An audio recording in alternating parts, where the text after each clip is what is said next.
What is happening? Welcome to the Plus Pitch Podcast, a more pitching podcast from PitcherList.com. My name is Nick Pollock. Today is June 18th, and yes, we are going to talk about baseball. Kyle Leahy. To Leahy, who? 6 innings, 3 runs, 7 hits, 1 walk, and 7 strikeouts. He finally got 7 strikeouts. He increases velocity on his four-seamer and his sinker, also on his curveball up to 84 and 85, and that really has been the swing strike rate pitch of the year for him. But I don't really think we're at that point that Kyle Leahy's doing all the things that we want, right? It's not the 91 mile per hour slider that I saw in 2025 carrying over to this year. It is not a consistent curveball he can throw at any point, and his command around the zone is not really ideal. So I can see all the pieces here. You have wide enough movement across your arsenal, even though the four-seamer and sinker movement are not good. It's kind of empty velocity at 95. He does have 7 feet plus of extension. All of those things, though, are just not quite enough, and I'm not ready to jump in on Kyle Leahy. Nolan McLean had an amazing outing, and so did Kyle Bradish, and so did Robbie Ray in a relief role for the Giants starting in the second inning, as opposed to starting properly, but this is because it was a suspended game. And all three of them aren't as believable as I want them to be. So Nolan McLean, 7 innings, 0 runs, 3 hits, 1 walk, and 9 strikeouts. Amazing. Oh my gosh. The sweeper went 39% strikes, though, and his cutter only 40%. And the ideal world of Nolan McLean is when he's throwing cutters over the plate for strikes. He has a sweeper demolishing right-handers. He has a curveball that works as well, the left-handers, and you have sinkers and four-seamers interchanging, right? So this is not that. This was a game where he got a little bit lucky in certain frames. He got out of a basically jam, for example. He had a shotgun blast of pitches, especially with the sinker that earned 70% strikes. So did the four-seamer. I'm not really sold that this is Nolan McLean doing Nolan McLean things. He also had a ton of strikeouts on the sinker as a called strike pitch as well. I just want to believe harder than this, and I know I'm going to keep starting him, but yeah, it's just not quite the Nolan McLean that I want. Robbie Ray, for his game, his was interesting, where he's starting to throw sinkers now to right-handers and left-handers. It went to 29% usage overall, as opposed to 4%. So that's pretty cool. He used that against the lefties instead of the four-seamer, because the four-seamer just really hasn't been that commanding pitch for him. The slider did fall back in favor of curveballs as well to left-handers. Now, it's not perfect. This was a game of the of Atlanta just swinging aggressively as right-handers, because let me tell you, 25% of the fastballs that they saw as a righty were in the zone. Just 25%.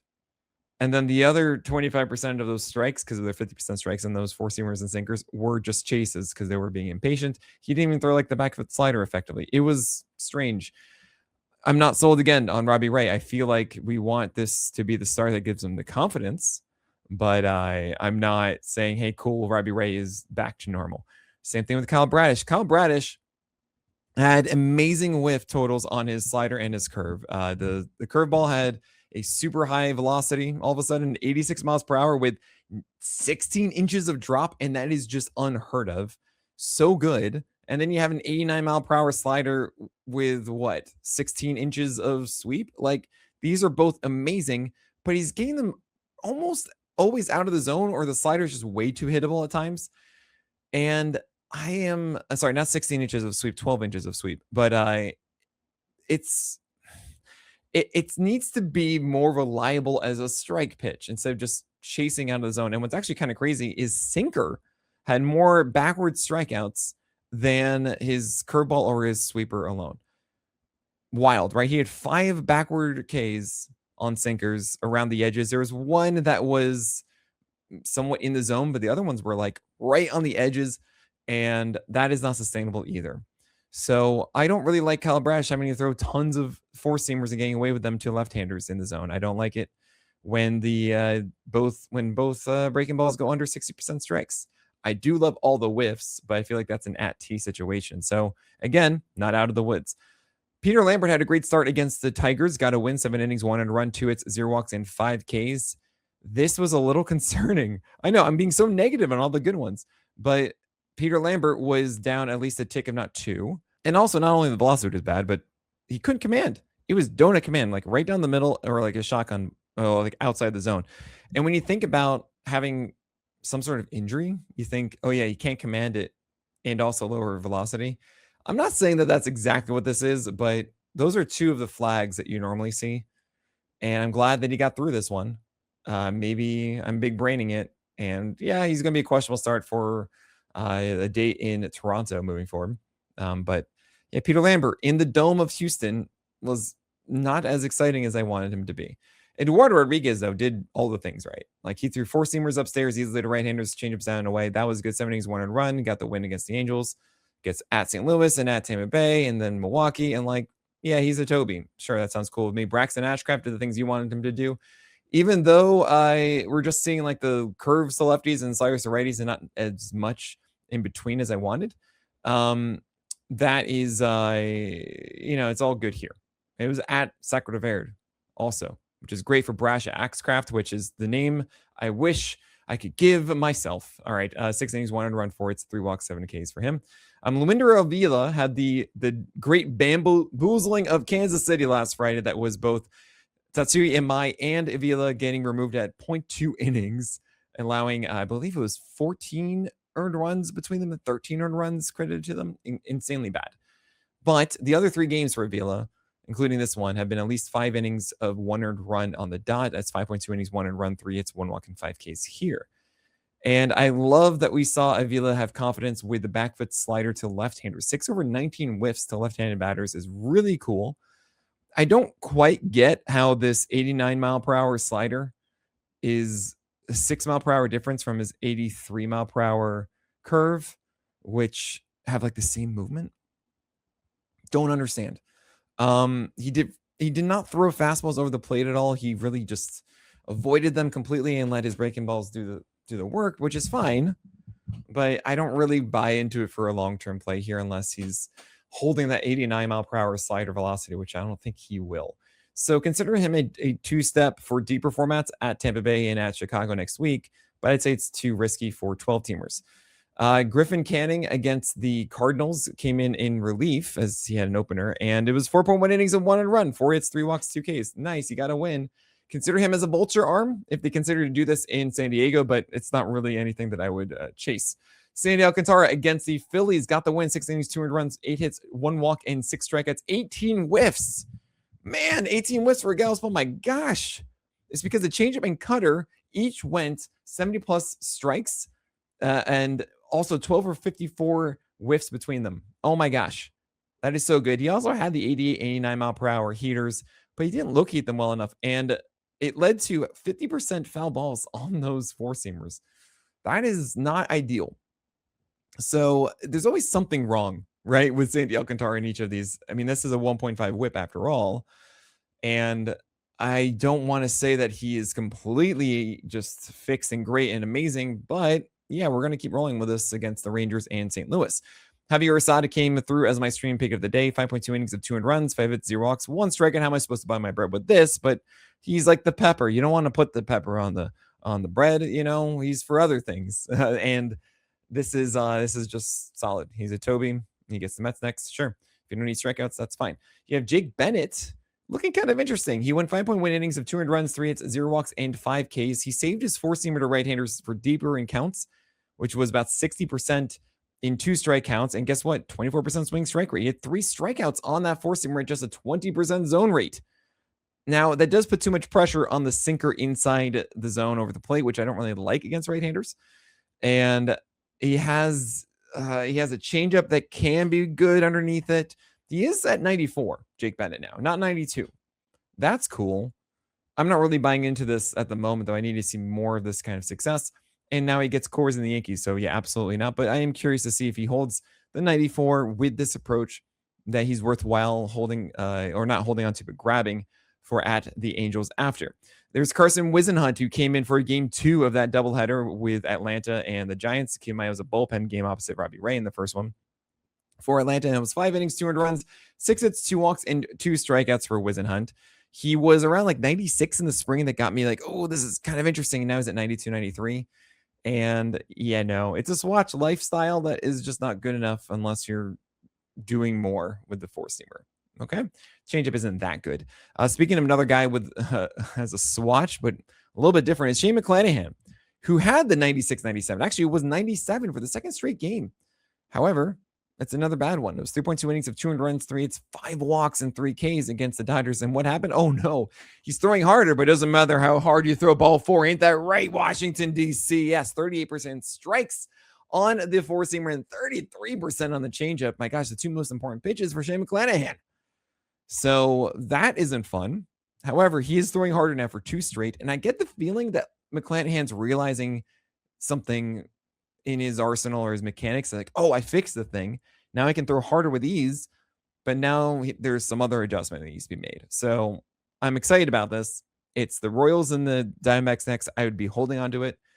2 games of that velocity is very important. This was 83 pitches. So I don't think that he's going to be this bad of a control pitcher. This will get better. George Kirby, 6 innings, 300 runs, 8 hits, 0 walks, and 5 Ks. Carlos Rodon, 5 innings, 300 runs, 7 hits, 1 walk, and 7 strikeouts. What do we do with these 2 guys? Well, I'm going to tell you about George Kirby, Rodon, and of course, everyone else from yesterday's games after this break. George Kirby, 6 innings, 300 runs, 8 hits, 0 walks, 5 Ks. No, he's not doing the thing that I want him to do. That is sweepers down and away, sinkers inside, and relying too much on the high four-seamer. Too many foul balls on the high four-seamer. 1 over 30 sweepers went for whiffs. It's just not the life I want. It's fine, and we has potential for more. But I just, he's a no, not Toby. Holly, Cherry Bomb, one of those. Carlos Rodon, kind of in the same bucket. However, I have more faith in Rodon figuring it out because we've seen 2 out of the 3 of his main pitches work each game, and then there's always one that doesn't. And here against the White Sox, you got to win. 5 innings, 300 runs, 7 hits, 1 walk, 7 Ks. Really, this was one terrible pitch to C. Montgomery that burns my soul as it came with a middle out 0-2 slider as a lefty. And it's just, get that thing down and away, and you get a strikeout, and it's not all 3 runs scoring, right? Home runs are always going to be the issue with a lot of these guys, and you just need to get the slider, the changeup, and the four-seamer all working in one night. Okay, so at least he's gotten he's gotten 7 strikeouts in 4 of his last 5. Great for Carlos Rodon.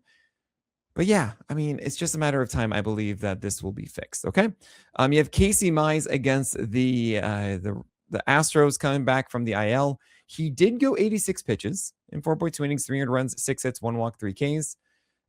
He's fine, but the sinker and the splitter were not good. The four-seamer wasn't quite what we wanted it to be, but at least the slider is good. And look, it's still ill. I'm glad he was at that kind of pitch count. And once he pitches after the Yankees next, then I would be picking him up again for the Astros. You have Shohei Ohtani going 400 runs in 6 innings, 7 hits, 1 walk, 5 Ks. All right. What are you going to do? We move on. Zach Littell, not very good. You shouldn't be doing that. Same with Anthony Kay against the Yankees, not very good. Brandon Sproat against the Guardians. I mean, it was a walk, single, walk, strikeout, grand slam to kick off the 4th. Then a pop out, and he got pulled with a hamstring cramp. So I don't know if he's even going to stick around. Obviously, it's a cramp. It doesn't feel like it's an IL stint, but who knows? Brandon Sproat is just not the guy you want to chase right now. And I think one day he'll be great, but just again, not now. J.R. Ritchie went in the second game for Atlanta, and it was terrible. And you should not have J.R. Ritchie on your team. Same with Aaron Savali. He came back from the IL, and it just was bad. 5 innings of 600 runs. Don't go for Aaron Savali. Sam Aldegheri did not do well. We didn't expect that one. Didn't go well. 3 innings, 600 runs.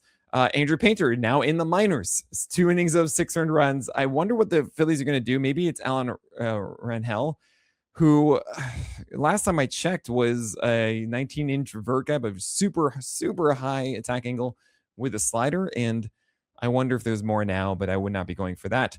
And you have Sean Sullivan also doing poorly because, it's Sean Sullivan. You have 2 more that I need to talk about, though. Nick Lodolo and Gavin Williams. Gavin Williams has done a recent switch of going to sinkers over four-seamers.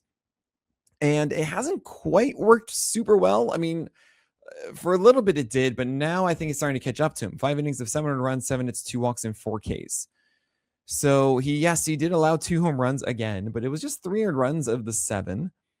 And I do question if he needs to mix in more four seamers back to right-handers, really dominate them upstairs with it, have that sinker go inside with it. And the good news of this is that both the sweeper and the curveball still getting 65% strikes.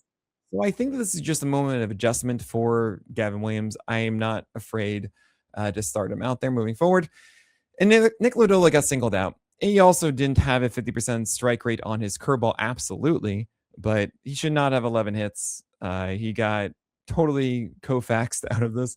4.2 innings of 7 runs, 11 hits, 2 walks, and 2 Ks. I really don't think that that Lodolo is pitching terribly. It's just one of those games, I think, where it all just didn't go well. All right, that is it for today. Thank you all so much for your support. My name is Nick Pollock, and may your BABIPs be low and your strikeouts high.